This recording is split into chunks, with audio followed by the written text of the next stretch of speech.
വിജയകാന്ത് എന്ന വലിയ മനുഷ്യൻ ഇന്നലെ ജീവിച്ചിരിപ്പുണ്ടെങ്കിൽ ഉറപ്പായിട്ടും ഇന്നലെ നടന്ന സംഭവത്തിന് ചെരുപ്പൂരി മുഖത്തേക്ക് അടിക്കുമായിരുന്നു എന്ന് 100% ഉറപ്പ് ഞാൻ പറയാം. കാരണം ഇന്നലെ നടന്ന സംഭവം നിങ്ങളെല്ലാവരും കണ്ടു കാണും. വിജയകാന്ത് എന്ന ആ വലിയ മനുഷ്യൻ പാർട്ടി ഉണ്ടാക്കിയത് തന്നെ ഇപ്പോൾ നിലവിലുള്ള സർക്കാരിനെ ഒഴിപ്പിക്കാനും ആ നെറികെട്ട രാഷ്ട്രീയം ഇല്ലാതാക്കാനും വേണ്ടിയാണ്. ആ രാഷ്ട്രീയ പാർട്ടിയെ നശിപ്പിക്കാനും കൂടിയാണ് ഈ വിജയകാന്ത് എന്ന വലിയ മനുഷ്യൻ തേമുത്തിക്ക എന്ന പാർട്ടി തന്നെ ഉണ്ടാക്കിയത്. എന്നിട്ടിപ്പോൾ എന്തായി നിങ്ങൾ ചോദിക്കൂലേ?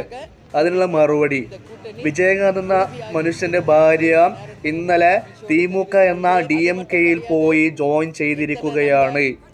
അമ്മാതിരി നരകെട്ട പ്രവർത്തനം ചെയ്തു എന്നതുകൊണ്ട് മാത്രമാണ് ഞാനിവിടെ ഈ കാര്യം അവതരിപ്പിക്കുന്നത്. വിജയകാന്ത് എന്ന മനുഷ്യൻ പാർട്ടി തുടങ്ങിയത് തന്നെ ഈ സംഭവം ഇല്ലാതാക്കാൻ വേണ്ടിയാണ്. ലക്ഷക്കണക്കിന് കോടിക്കണക്കിന് പൈസ മുക്കിയ ഒരു രാഷ്ട്രീയ സർക്കാരാണ് ഇപ്പോൾ തമിഴ്നാട്ടിൽ നടക്കുന്നത്. ഇതുകൊണ്ട് ഏറ്റവും പ്ലസ് പോയിന്റ് വരാൻ പോകുന്നത് തലപതി വിജയ്ക്ക് മാത്രമാണ്. കാരണം ഈ വിജയകാന്ത് എന്ന മനുഷ്യൻ ഉണ്ടാക്കിയെടുത്ത ഒരു വലിയൊരു പ്രതീകമാണ് തലപതി വിജയ്. ഒരു സിനിമ കൊണ്ട് വലിയ സൂപ്പർ സ്റ്റാറായി നിൽക്കുമ്പോൾ തന്നെ സിനിമ കൊണ്ട് വിജയെ വലിയൊരു സ്ഥാനത്തേക്ക് എത്തിച്ചു കൊടുത്ത ആളാണ് വിജയകാന്ത്.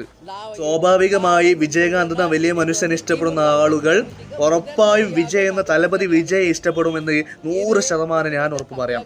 അതുകൊണ്ട് തന്നെ ഈ വരുന്ന 2026 തെരഞ്ഞെടുപ്പിൽ, ഏപ്രിൽ മാസം വരാനിരിക്കുന്ന തെരഞ്ഞെടുപ്പിൽ ഈ വിജയകാന്തിന്റെ പാർട്ടിയിലുള്ള മുഴുവൻ ജനങ്ങളും ഇപ്പോൾ TVK എന്ന വിജയുടെ പാർട്ടിക്ക് മാത്രം വോട്ട് ചെയ്യുകയുള്ളൂ എന്ന് ഉറപ്പായിട്ടും പറയാൻ കഴിയും. ഓരോരുത്തർക്കും പുതിയ വരുന്ന ആളുകൾക്കും ചാൻസ് കൊടുക്കണം എന്നും ഇപ്പോൾ നിലവിലുള്ള സർക്കാർ മാത്രമേ ഈ തമിഴ്നാടും ഇങ്ങനെ ഭരിക്കാൻ പറ്റുമെന്ന്, ഭരണഘടന നിയന്ത്രിക്കാൻ പറ്റുന്ന എവിടെ അവകാശമല്ല.